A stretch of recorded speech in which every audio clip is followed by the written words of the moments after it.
मायावती के अकेले चुनाव लड़ने से किसका फ़ायदा और किसका नुकसान, ये जानने के लिए आपको देखना होगा हमारा ये पूरा वीडियो। बीएसपी प्रमुख मायावती ने सोमवार को अपने जन्मदिन के मौके पर प्रेस कॉन्फ्रेंस कर घोषणा की कि वह आगामी लोकसभा चुनाव में किसी भी पार्टी से गठबंधन नहीं करेंगी। उन्होंने दावा किया कि गठबंधन से बसपा को फ़ायदे से ज़्यादा नुकसान होता है। ऐसे में उत्तर प्रदेश में बीजेपी के खिलाफ विपक्षी दलों का मोर्चा बनाने की इंडिया अलायंस की कोशिशें बेकार होती नजर आ रही हैं। मायावती के इस फैसले के बारे में जनता क्या सोचती है, ये जानने के लिए एबीपी सी वोटर ने एक सर्वे कराया है जिसमें जनता अपनी राय दे रही है। अब हम ये भी जानते हैं कि मायावती जो है अकेले क्यों लड़ना चाहती हैं। तो हम आपको बता दें कि सर्वे में पहला सवाल ये था कि आखिर मायावती ने अकेले चुनाव लड़ने का फैसला क्यों किया। ज़्यादातर लोगों ने इसका जवाब दिया है कि उन्होंने अपना वोट बैंक बचाने के लिए यह फैसला लिया है।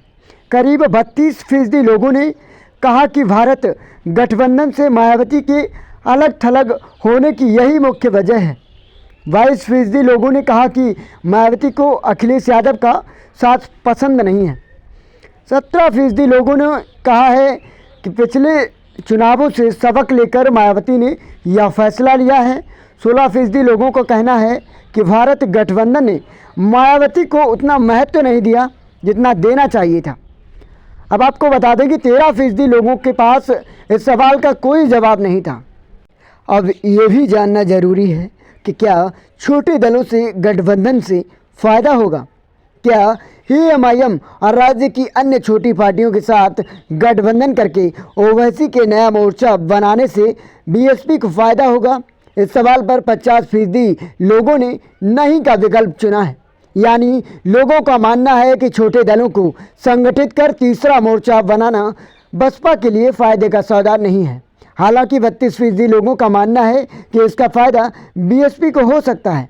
18% लोगों ने पता नहीं का विकल्प चुना है। मायावती की पीएम उम्मीदवारी से क्या फ़ायदा। अगर इंडिया अलायंस ने मायावती को प्रधानमंत्री पद का उम्मीदवार बनाया होता तो क्या इससे मोर्चे को फ़ायदा होता। करीब 42% लोगों ने कहा है कि इससे भारत गठबंधन को कोई फ़ायदा नहीं है। 36% लोगों का मानना है कि इंडिया मोर्चा के लिए काफ़ी फ़ायदे का यह सौदा हो सकता था, जबकि 22% लोग इस पर अपनी राय देने से बचते रहे। मायावती के अकेले चुनाव लड़ने से किस पार्टी को नुकसान होगा, हम आपको ये भी बताएंगे। मायावती के अकेले चुनाव लड़ने से किस पार्टी को होगा नुकसान, इस सवाल के जवाब में 25% लोगों ने कहा कि इससे बीजेपी के नेतृत्व वाले एनडीए को ज़्यादा नुकसान होगा। करीब 29% लोगों ने कहा है कि इंडिया गठबंधन को नुकसान होगा। 22% लोगों ने कहा है कि दोनों को नुकसान